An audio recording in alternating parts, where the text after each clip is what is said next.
Olá, sejam bem-vindos ao meu canal, onde a gente está trabalhando as questões inerentes ao exame de suficiência para que o bacharel em Ciências Contábeis obtenha o seu registro profissional como contador. Meu nome, eu sou o professor Irã Ribeiro, sou professor de uma instituição federal de ensino e estou aqui para contribuir com a sua aprovação, ok? Então a gente vai ver aqui agora algumas questões com relação à prova. Então está aqui na nossa tela. A prova será composta de 50 questões, valendo um ponto cada uma questão, abrangendo os seguintes assuntos. Então, nós temos aqui contabilidade geral, contabilidade de custos, contabilidade aplicada ao setor público, contabilidade gerencial, controladoria, noções de direito e legislação aplicada, matemática financeira e estatística, teoria da contabilidade, legislação e ética profissional, princípios de contabilidade e normas brasileiras de contabilidade, auditoria e perícia contábil.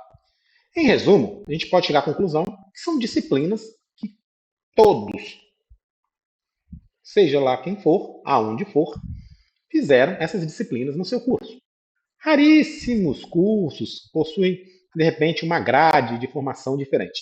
Às vezes um outro nome, mas a essência do curso é essa. Então aqui está pedindo conhecimentos inerentes à contabilidade.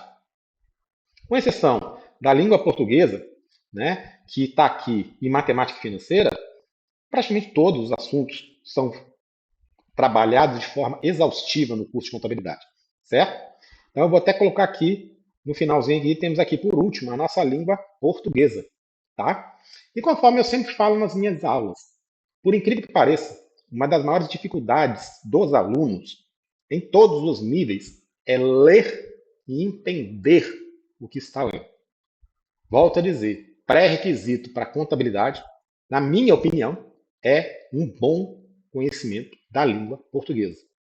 Principalmente, saber o significado das palavras adequadamente. A gente tem mania de ficar lendo, pulando palavras e tal. Ah, essa palavra eu não entendo. Não.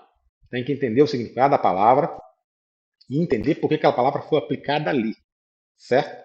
Você vai ver no decorrer aqui dos nossos vídeos que quando você tiver esse cuidado de entender corretamente as palavras, você vai ver como a resolução da questão fica simples, muito simples.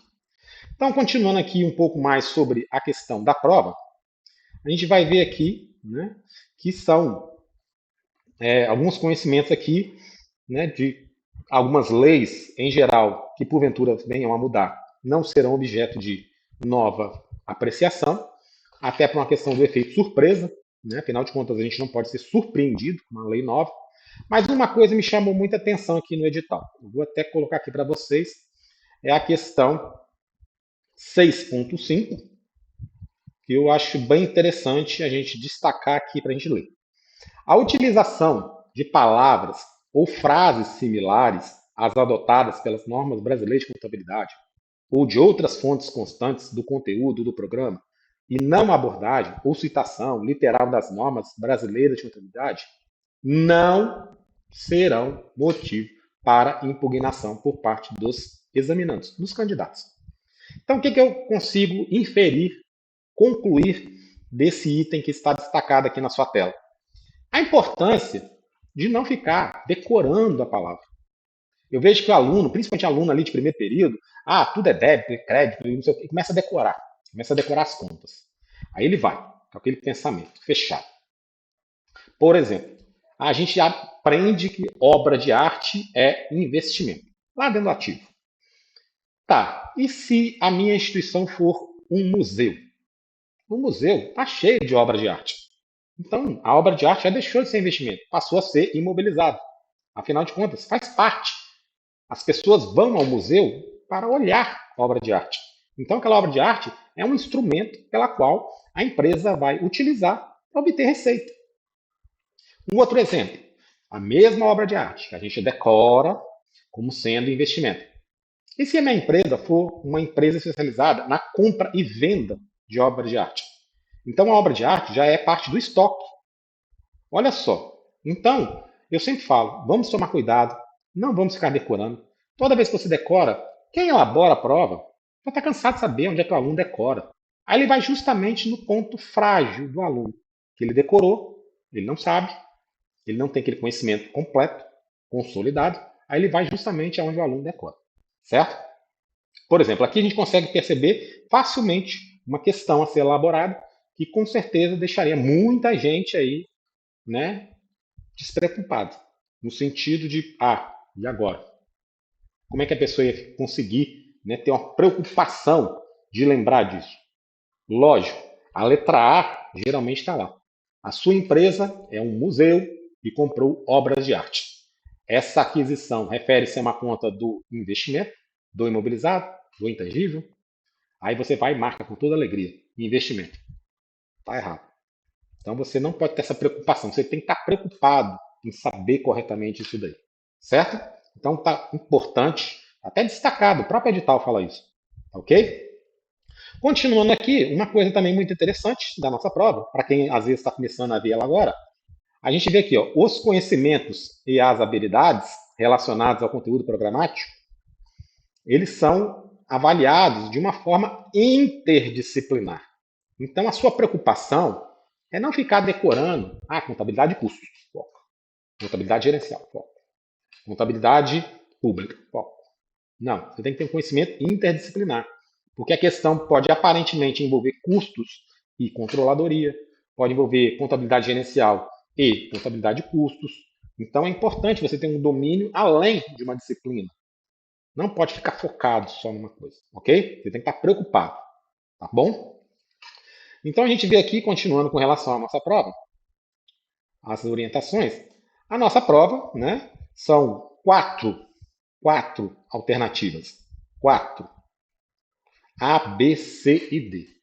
Né? Quem está acostumado a fazer prova, às vezes, de concurso, sabe que concurso são 5 alternativas. Aqui só temos 4. Tá? Então já facilita o nosso trabalho. Ok? Uma outra questão interessante que a gente tem que parar para pensar aqui, que eu observei aqui no nosso edital sobre a prova, é que você será considerado aprovado se atingir 50%, ou seja, 25 questões.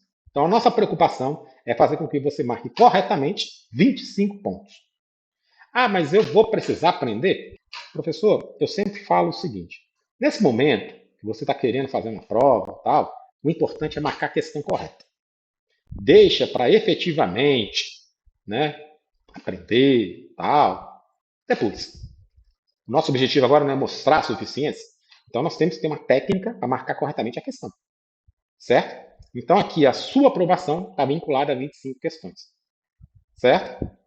Então essa é a nossa ideia inicial, o nosso ponto de partida. Fazer com que você acerte 25 questões. Tá bom?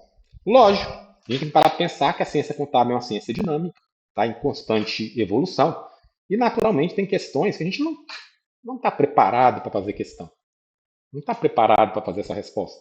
Mas, é igual eu falei, você também tem que ter aquela dose de marcar a questão correta. Certo? A gente tem que parar para pensar que nem todo candidato de concurso, o primeiro colocado, será que necessariamente ele é o melhor do que todos os outros candidatos? Não sei dizer. Não posso dizer. Tá bom? Então, nosso objetivo agora é com que você marque 25 pontos. Certo? Então, você marcando 25 pontos, você está aprovado. Interessante que ele não faz distinção se é ponto na área de contabilidade, pontos na língua portuguesa. Olha que coisa interessante. Olha que coisa interessante. Ele não faz essa distinção. Você tem que acertar tantas questões, por exemplo, em língua portuguesa, tantas questões em contabilidade de custos. Não tem isso. Isso já facilita mais o nosso trabalho. Tá bom? Então, vamos prestar atenção, vamos analisar todos os detalhes e, com certeza, a sua aprovação vai se concretizar. Ok? Então, mais uma vez, muito obrigado e até o nosso próximo vídeo. Tchau, tchau.